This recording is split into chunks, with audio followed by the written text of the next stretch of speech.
नमस्कार दोस्तों, आपका अपने चैनल मनोज गुप्ता एकेडमी में आपका स्वागत है। दोस्तों आज हम लोग कक्षा 9वीं के गणित भाग 2 में प्रश्न संग्रह 5.4 करने वाले हैं। दोस्तों अभी तक आप लोगों ने इस चैनल को सब्सक्राइब नहीं किया तो प्लीज सब्सक्राइब और चैनल लाइक कीजिए और अपने फ्रेंड्स के साथ शेयर कीजिए। दोस्तों बाकी विषय के भी प्रश्न उत्तर के वीडियो बना करके अपलोड किया गया है, उसका लिंक आपको डिस्क्रिप्शन बॉक्स में दिया गया, आप लोग वहां पर जाकर के देख सकते हैं।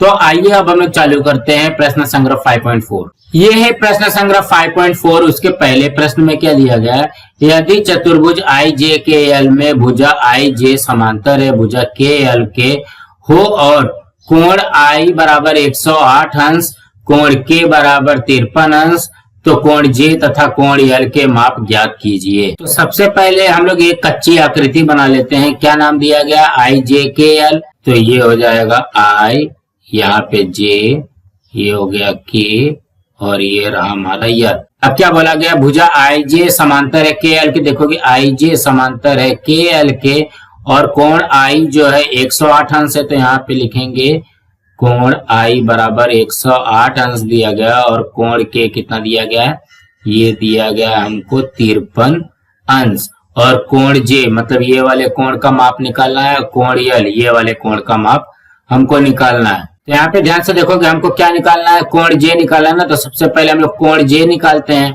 तो हम लोग यहाँ पे लिखते हैं रेख आई जे समांतर है रेख के एल के तथा रेख जे के तिर्यक रेखा है, जे के तिर्यक रेखा है।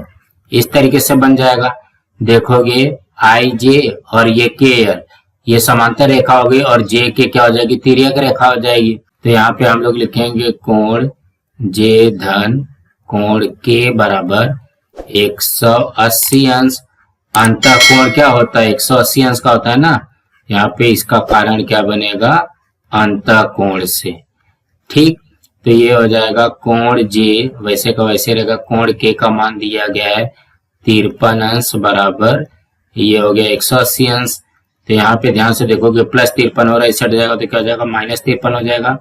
तो कोण जे हो जाएगा 180 अंश माइनस 53 अंश। अब इसको घटा देते हैं तो ये हो जाएगा कोण जे बराबर 180 में से 53 घटाओगे तो कितना हो जाएगा। देखोगे यहाँ पे 10 10 में से 3 गया 7, फिर यहाँ पे बचा 17 17 में से 5 गया, तो ये हो जाएगा 127 अंश।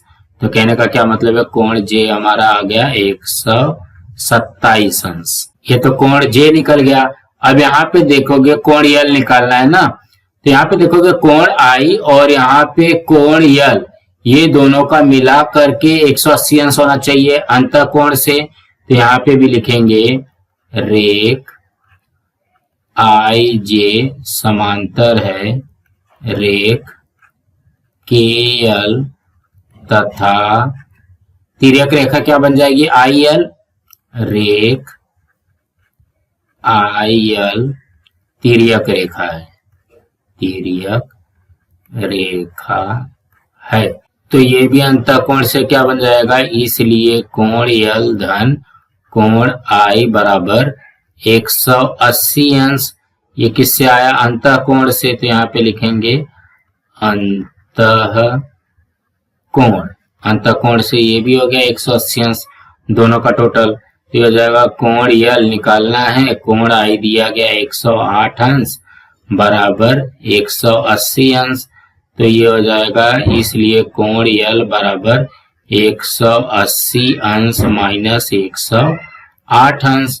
तो ये हो जाएगा कोण यल बराबर, ये हो जाएगा 180 में से 108 गया तो कितना हो जाएगा, ये हो जाएगा 72 अंश। तो हमको क्या पूछा गया था, कोण यल का माप आ गया हमारा 72 अंश और कोण जे का माप आ गया 127 अंश। तो इसमें ज्यादा कुछ नहीं करना है। यहाँ पे देखोगे दो समांतर रेखा दिया गया है, तो एक बार जेके को तिर्यक रेखा ले लो, एक बार आई एल को तिर्यक रेखा ले लो, उसके बाद में दोनों का अंतः कोण लगा दोगे तो हमारा उत्तर आ जाएगा। दोस्तों इसी तरीके से करना है। अब हम अगला प्रश्न करते हैं। दूसरे में क्या दिया गया है, चतुर्भुज ए बी सी डी में भुजा बी सी समांतर भुजा ए डी हो और भुजा ए बी सर्वांगसम डीसी हो, कोण ए बराबर 72 अंश, तो कोण बी तथा कोण डी के माप निश्चित कीजिए। मतलब हमको कोण ए का माप दिया है 72 अंश, कोण बी का माप निकालना है, कोण डी का माप निकालना है। तो यहाँ पे क्या बोला गया, चतुर्भुज ए बी सी डी में भुजा बी सी समांतर है ए डी के। तो यहाँ पे देखोगे लिखेंगे ए बी सी और ये रहा डी। अब क्या बोला गया, भुजा बी सी समांतर ए डी हो और भुजा ए बी सर्वांगसम है डी सी के। ए बी जो है वो डी सी के सर्वांगसम है, मतलब ये वाली भुजा इसके बराबर है। और क्या बोला गया, कोण ए 72 अंश है। तो यहाँ पे लिखेंगे कोण ए 72 अंश है और कोण बी, यहाँ पे देखोगे ये हमको कोण बी निकालना है। और कोण डी के माप निश्चित कीजिए, यहाँ पे हमको कोण डी का भी माप निकालना है। तो यहाँ पे ध्यान से देखेंगे अगर हम लोग, तो यहाँ पे तो अंतः कोण लगा करके हम लोग निकाल सकते हैं, लेकिन यहाँ पे कोण डी का माप कैसे निकालोगे, कोण डी के माप के लिए तो कुछ है ही नहीं है। तो हम लोग को इसको क्या करना पड़ेगा, पहले सिद्ध करना पड़ेगा। तो हम लोग यहाँ पे क्या करेंगे, ए डी पर एक लंब खींचेंगे बी एम और यहाँ पे भी खींचेंगे सी एन। तो हम लोग यहाँ पे लिखेंगे रेख बी एम लंब है रेख ए डी पर तथा रेख सी एन लंब है रेख ए डी पर। ये हमने यहाँ पे देखोगे बी एम लंब है का मतलब क्या हो गया, ये 90 अंश का हो गया और सी एन लंब है ये भी 90 अंश का हो जाएगा। और हमको दिया क्या गया है, भुजा बी सी समांतर है भुजा ए डी का। ये क्या है, ये हमको दिया गया है, ये दिया गया है। तो हमको पता है, देखोगे ये बी एम एन सी ये क्या बन जाएगा, समांतर चतुर्भुज हो जाएगा। तो समांतर चतुर्भुज की सम्मुख भुजाओं की जो दूरियां होती है वो समान होती है। तो यहाँ पे लिखेंगे समांतर चतुर्भुज के समांतर भुजाओं के बीच की दूरी समान होती है, समान होती है। कुछ इस तरीके से बन जाएगा। देखोगे समान दूरी कौन सी बनेगी, बी एम और सी एन। तो यहाँ पे लिखेंगे इसलिए रेख बी एम सर्वांगसम बन जाएगा रेख सी एन के। तो कहने का क्या मतलब है, बी एम जो है वो सी एन के बराबर आ गया है।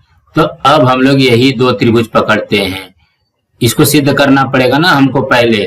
तो कौन सा, बी एम ए और सी एन डी। तो ये हो गया कथन नंबर 1।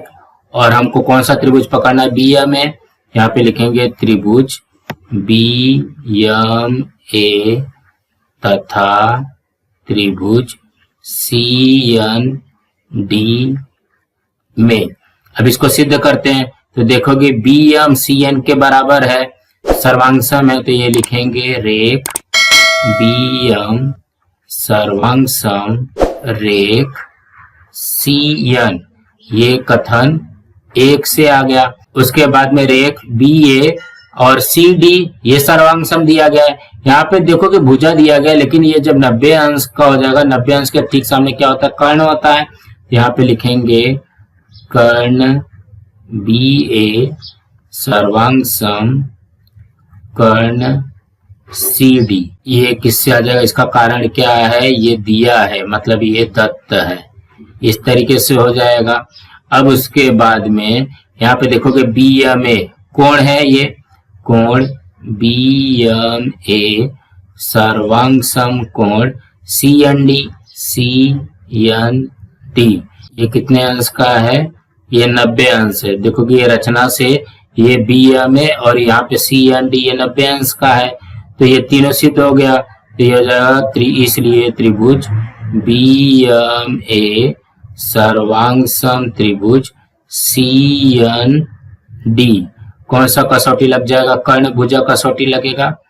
कर्ण भुजा कसौटी से ये हमारा सिद्ध हो गया।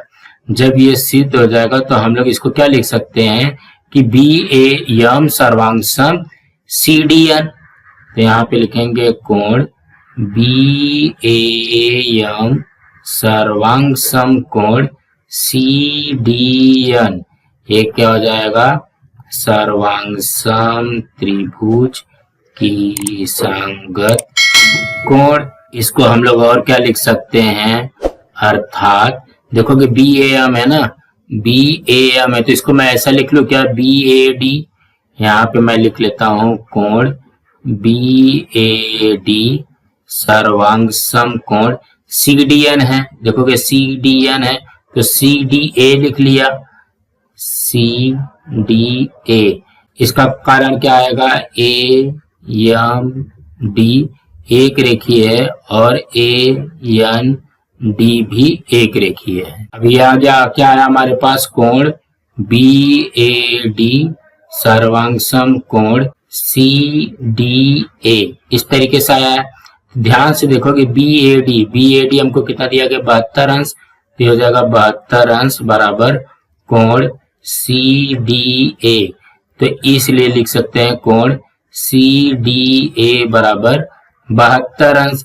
तो सी डी ए कहाँ पे है? ये डी है तो हमको यही तो मान पूछा था ना, कोण डी का माप। तो ये हो जाएगा, इसलिए कोण डी बराबर हो गया हमारा, ये आया 72 अंश। अब हमको किसका निकालना है? कोण बी का निकालना है, मतलब ये वाले कोण का निकालना है। तो हम लोगों को तो पता है, देखोगे ये वाला एक कोण दिया गया तो यहाँ पे हम लोग अंतः कोण लगा करके निकाल सकते हैं।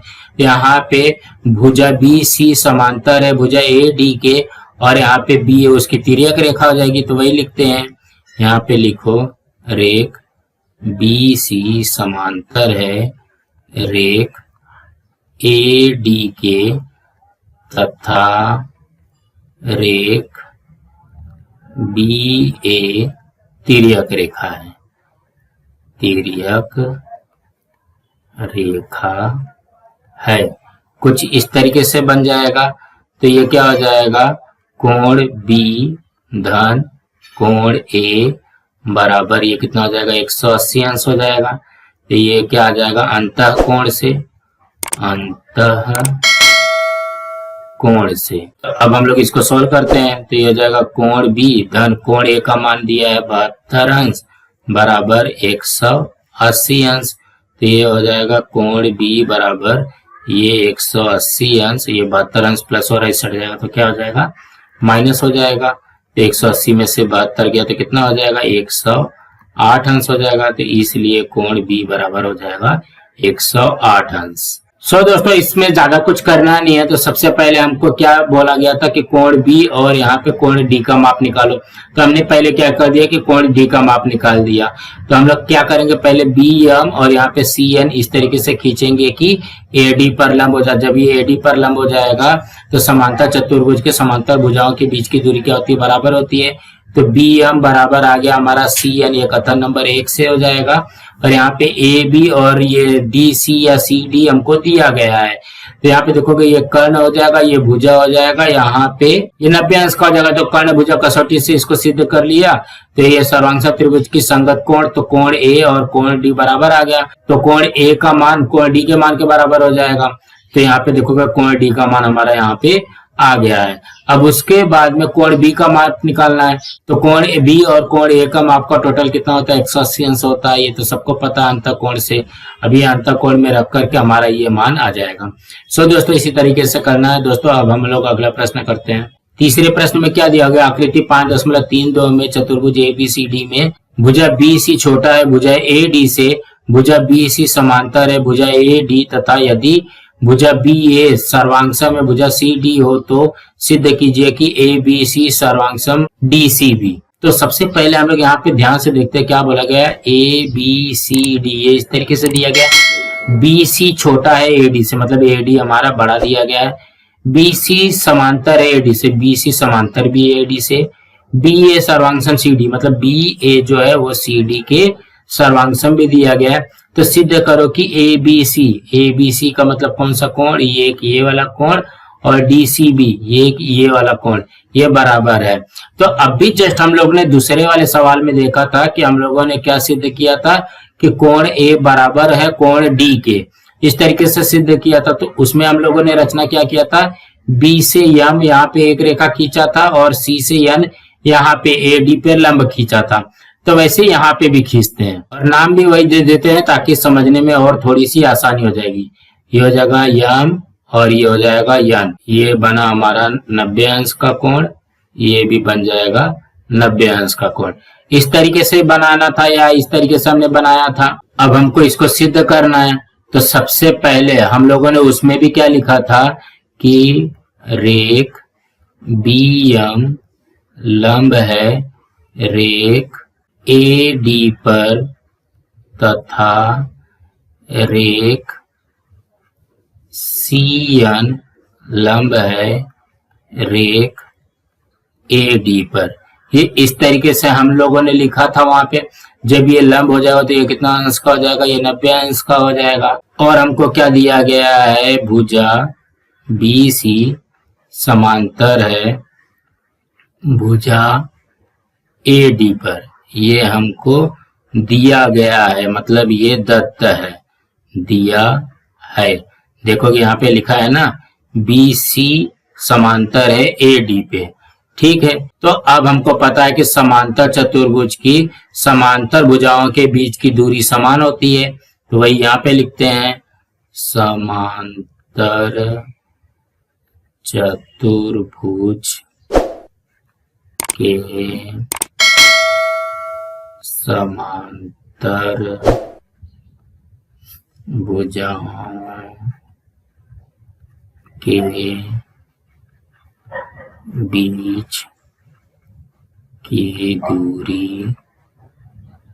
समान होती है, समान होती है। जब ये समान होती है तो ये क्या हो जाएगा, रेख बी एम सर्वांग सम रेख सी एन, ये हो जाएगा हमारा कथन नंबर 1। अब यहाँ पे करेंगे त्रिभुज बी एम ए तथा त्रिभुज सी एन डी में। देखोगे बी एम ए और सी एन डी में, इसमें क्या क्या आएगा देखोगे, कोण बी एम ए सर्वांग सम कोण सी एन डी, ये कितने अंश का है, ये पूरा का पूरा 90 अंश का है, मतलब ये दोनों के दोनों बराबर है। ये किससे आ जाएगा, ये आ जाएगा रचना से।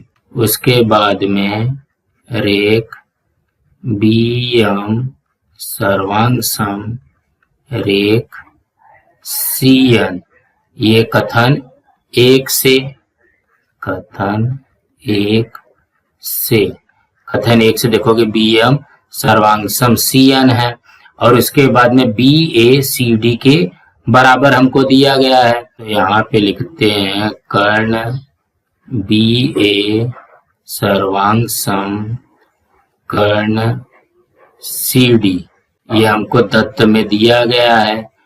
तो ये हो जाएगा, इसलिए त्रिभुज बी एम ए सर्वांग सम त्रिभुज सी एन डी, ये किससे सिद्ध हो गया, कर्ण भुजा कसौटी से।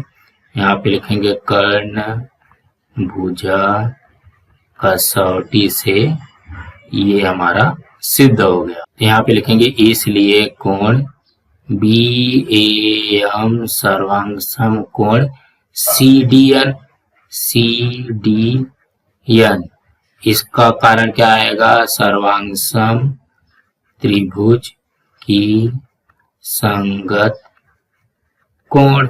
जब ये सर्वांग सम त्रिभुज का संगत कोण बनेगा तो हम लोग यहाँ पे लिख सकते हैं, अर्थात बी ए एम को हम लोग क्या लिख सकते हैं, बी ए डी लिख सकते हैं, बी ए डी सर्वांग सम सी डी एन को क्या लिख सकते हैं, सी डी ए लिख सकते हैं, सी डी ए। ये इसका रीजन क्या आएगा, ए एम डी एक रेखी है, ए एम डी एक रेखी है और AND भी एक रेखी है। तो हमको यहाँ पे क्या मिल गया, कोण BAD सर्वांग सम कोण CDA मिला है। देखोगे यहाँ पे यही मिला है ना। तो यहाँ पे देखोगे ये जो कोण B है और यहाँ पे कोण A है, ये क्या हो जाएगा, अंतःकोण आ जाएगा। तो अंतःकोण सिद्ध करने के लिए हम लोग क्या करेंगे, BC और AD समांतर रेखा है और BA जो है तिर्यक रेखा हो जाएगी। इसको कर देते हैं कथन 2। तो यहाँ पे लिखते हैं रेख BC समांतर रेख AD तथा रेख BA तिर्यक रेखा है, तिर्यक रेखा है। जब ये तिर्यक रेखा हो जाएगा तो हम लोग लिख सकते हैं कोण ABC और कोण BAD। तो यहाँ पे क्या लिखोगे, कोण ABC धन कोण BAD बराबर 180 अंश। ये आ जाएगा हमारा समीकरण नंबर 3। अब हम लोगों को क्या करना है, देखोगे कोण C यहाँ पे है और ये है कोण D, ये भी अंतःकोण आएगा।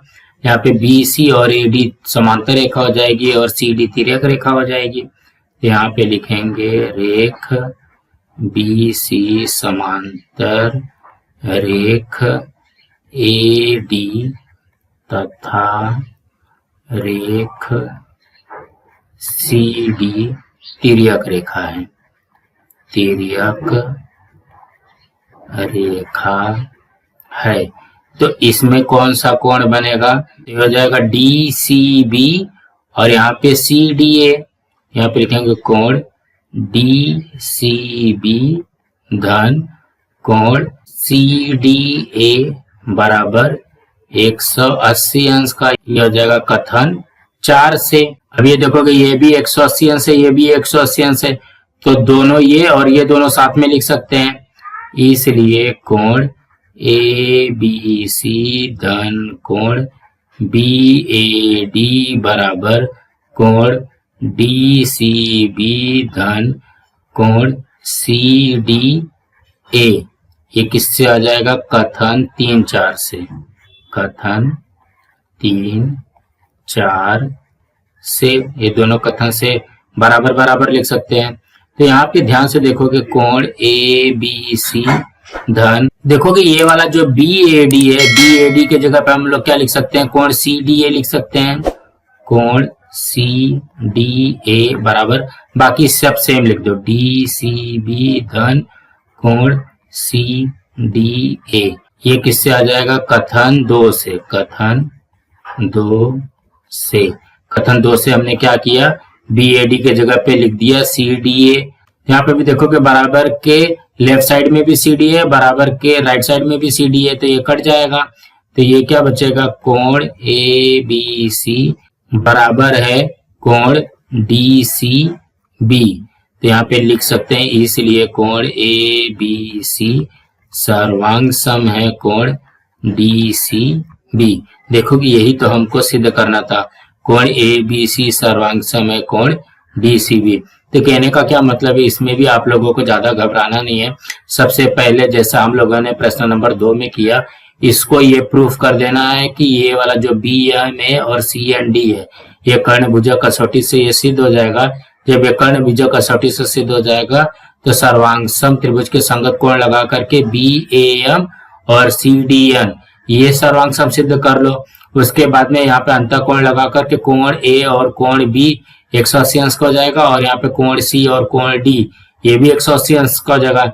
जब ये 180 अंश ये 180 अंश हो जाएगा तो चारों को साथ में लिख देंगे और यहाँ पे कथन नंबर 2 से BAD के जगह पे लिख देंगे CDA। तो एक CDA से दूसरा CDA कट जाएगा, तो ये हमारा उत्तर आ जाएगा।